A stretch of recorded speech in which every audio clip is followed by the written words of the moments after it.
Okay, all done with my purses for the craft fair.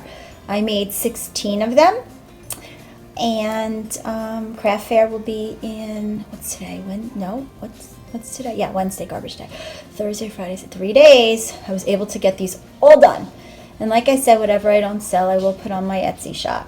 I also have those other kinds with the snaps, and I did stuff with those as well. These are the other ones that with those snap buttons.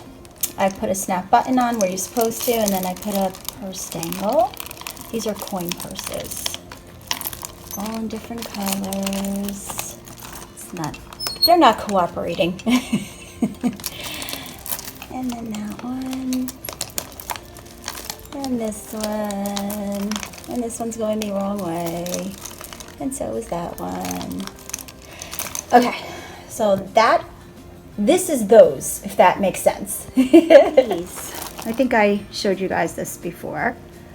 That one, these, and black ones. What else? These gold ones with the snap button. I just put one bead dangle because these are substantially larger. So I figured one bead dangle plus the snap button, perfect. So, okay, so that is these. You can see anything aside from a big giant mess. Oh wait, yes, I have a bead dangle on this one. I'm sorry. Okay, I am done. Ready to pack everything up. Have a great evening, guys. Bye.